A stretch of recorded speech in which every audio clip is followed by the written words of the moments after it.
Women are leaving relationships in record numbers, and the narrative is everywhere. Men aren't good enough. But here's what nobody's discussing.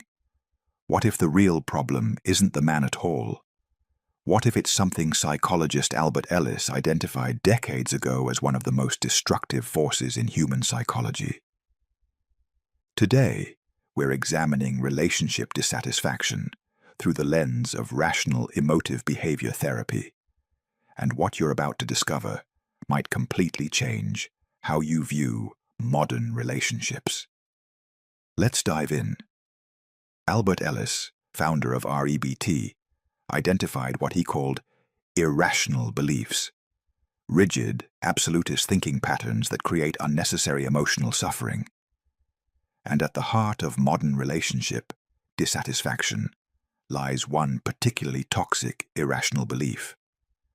I must have a perfect relationship that meets all my needs at all times. And if I don't, it's catastrophic, and I cannot be happy. Ellis called this type of thinking demandingness or masturbation, the tendency to turn preferences into absolute demands, and it's wreaking havoc on relationships everywhere. The data is stark. Women initiate nearly 70% of divorces in many Western countries.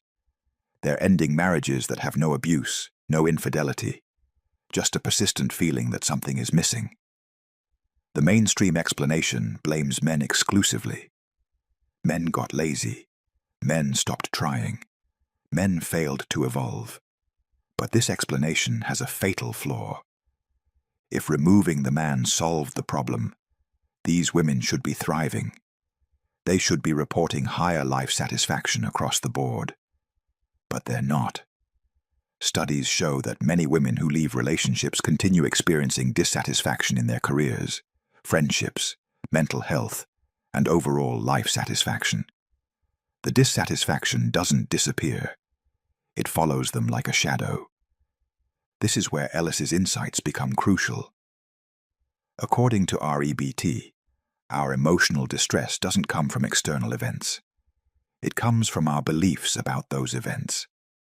Ellis developed the ABC model: activating event, belief, consequence. The relationship isn't the activating event that directly causes unhappiness. Rather, it's the beliefs about what the relationship should be that create the emotional disturbance. Let's apply this framework. The activating event might be, my partner forgot our anniversary. A rational belief would be, I would have preferred he remembered, and I'm disappointed. This leads to appropriate sadness or frustration, but an irrational belief transforms this. He absolutely must remember our anniversary. If he doesn't, it proves he doesn't love me, doesn't value me, and I cannot tolerate this terrible situation. See the difference? The first belief acknowledges preference and allows for disappointment. The second belief contains three of Ellis's core irrational beliefs.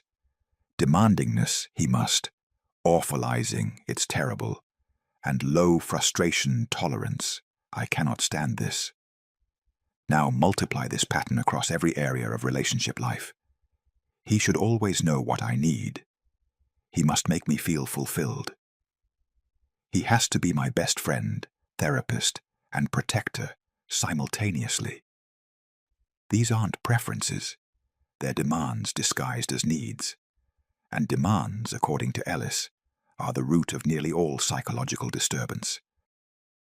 Ellis identified something he called the fairy tale syndrome, the belief that love should be effortless, magical, and eternally exciting. Modern culture amplifies this irrational belief to astronomical levels. Girls grow up consuming romantic comedies where love conquers all obstacles in 90 minutes. They scroll through Instagram seeing curated highlights of perfect relationships. They read articles telling them to never settle without defining what settling actually means.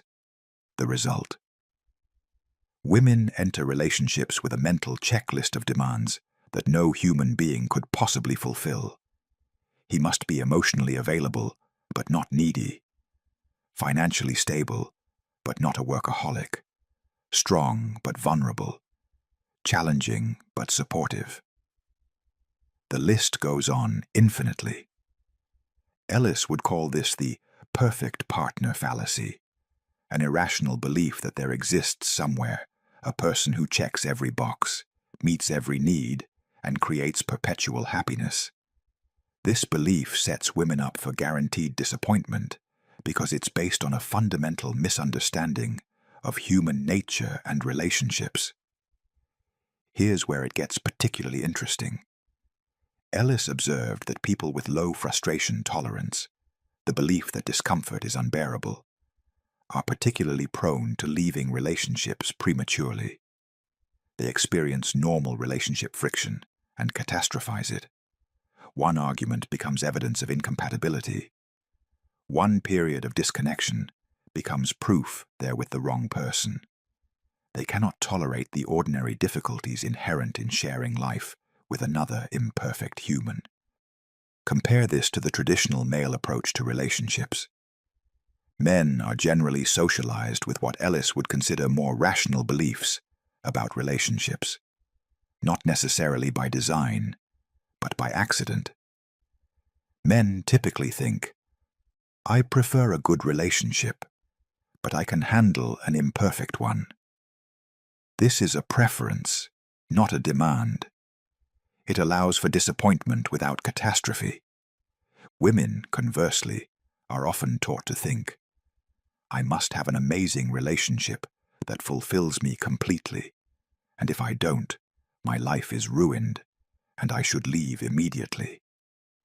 This is demandingness in its purest form, and demandingness, according to REBT, always leads to emotional disturbance. The data on lesbian relationships provides crucial support for this framework. Lesbian couples have significantly higher divorce rates than either heterosexual or gay male couples.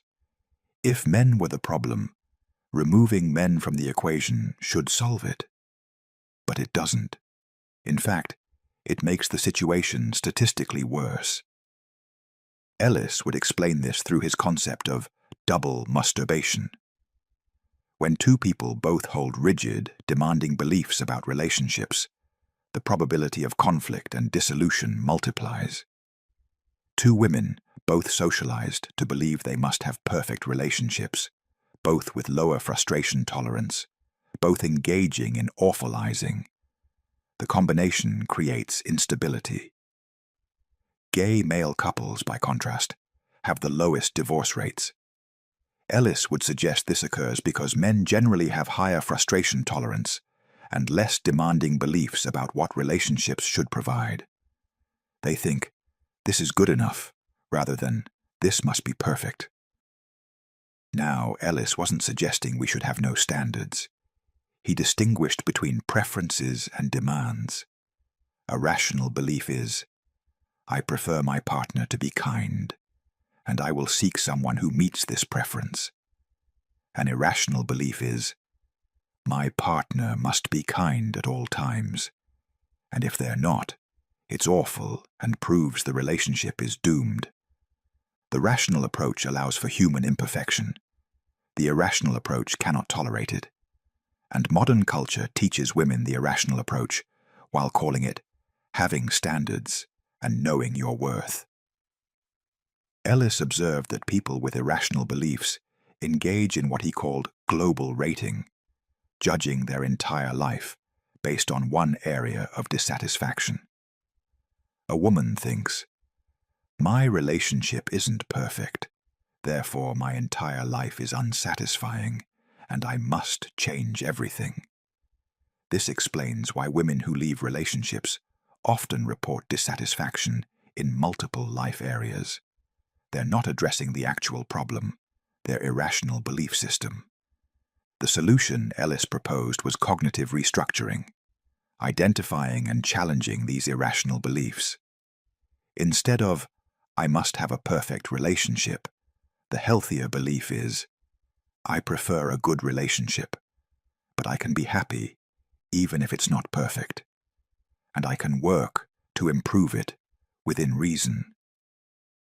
Instead of, if my partner doesn't meet all my needs, it's terrible, and I can't stand it, the rational alternative is, I would like my partner to meet more of my needs, but I can tolerate disappointment, and I can meet some needs through other sources. This isn't about lowering standards. It's about distinguishing between preferences and demands. It's about recognizing that demanding perfection guarantees suffering, while preferring goodness allows for satisfaction. Ellis also emphasized the importance of what he called unconditional self-acceptance. Many women have been taught that their worth is contingent on having an amazing relationship. If the relationship isn't perfect, they feel like failures. This conditional self-worth creates enormous pressure and anxiety. A woman with unconditional self-acceptance thinks, I am valuable regardless of my relationship status or quality. I prefer a good relationship, but my worth as a person isn't determined by it. This belief provides psychological stability that survives relationship challenges. Here's what happens when women don't understand these concepts. They leave relationships while maintaining the same irrational beliefs. They think the problem was the specific man, not their belief system. So they enter the dating world expecting to find someone who finally meets all their demands. And they don't find this person because this person doesn't exist.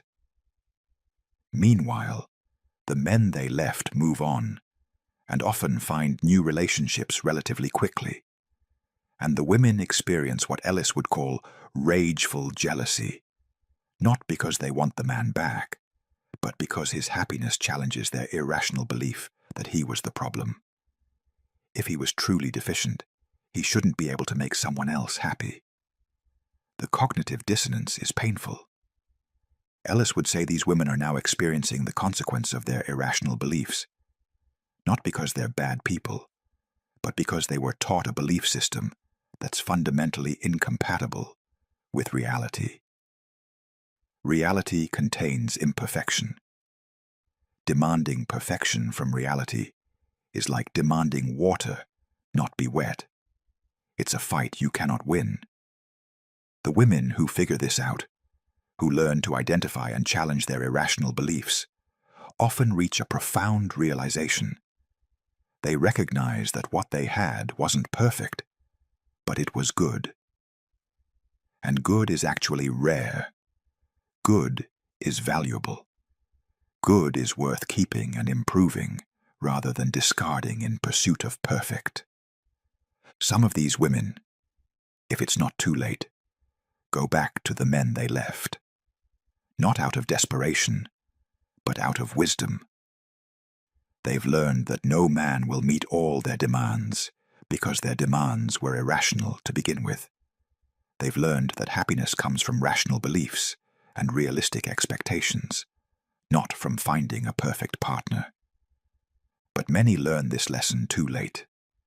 The man has moved on. Years have passed. And they're left with the painful understanding that they destroyed something valuable because they were operating from an irrational belief system they didn't even know they had. Ellis would say the key is psychoeducation, teaching people about irrational beliefs before they make irreversible decisions, helping them understand that feelings of dissatisfaction don't necessarily mean the relationship is wrong. Sometimes the dissatisfaction comes from the gap between irrational expectations and inevitable reality. Let me be absolutely clear about what I'm not saying. I'm not suggesting women should stay in abusive relationships. I'm not saying women shouldn't have standards. Abuse, betrayal, and genuine incompatibility are valid reasons to leave. Ellis himself would never suggest tolerating genuine mistreatment. What I'm addressing is the epidemic of women leaving decent relationships, not abusive, not terrible, just imperfect, because they believe they must have more, and that anything less is catastrophic. This belief system is causing enormous suffering, and it's based on irrational thinking that can be changed. Ellis's REBT offers a solution. Learn to identify your irrational beliefs, dispute them, and replace them with rational alternatives. Learn to distinguish between preferences and demands. Learn that you can be disappointed without being devastated. Learn that an imperfect relationship doesn't mean a worthless life. For men watching this, understand that you're not responsible for fixing someone else's irrational belief system. You can support your partner, encourage therapy, and work on legitimate relationship issues. But you cannot make someone happy if their unhappiness stems from demanding that reality be other than it is. For women watching this, I encourage you to examine your beliefs about relationships. Are they preferences or demands? Are you awfulizing normal relationship challenges? Are you catastrophizing ordinary human imperfection? Are you globally rating your entire life based on relationship dissatisfaction? These are questions worth asking before making irreversible decisions. Ellis spent his career teaching people that they create their own emotional disturbance through irrational beliefs, and that they have the power to create emotional health through rational beliefs. Your relationship circumstances might be less than ideal, but your beliefs about those circumstances determine whether you experience mere disappointment or profound suffering. The women who understand this find peace, not by finding perfect partners, but by accepting reality, adjusting expectations, and working with what's actually possible rather than demanding what's impossible. That's the path to genuine relationship satisfaction, and it was there all along. Like, subscribe, and share.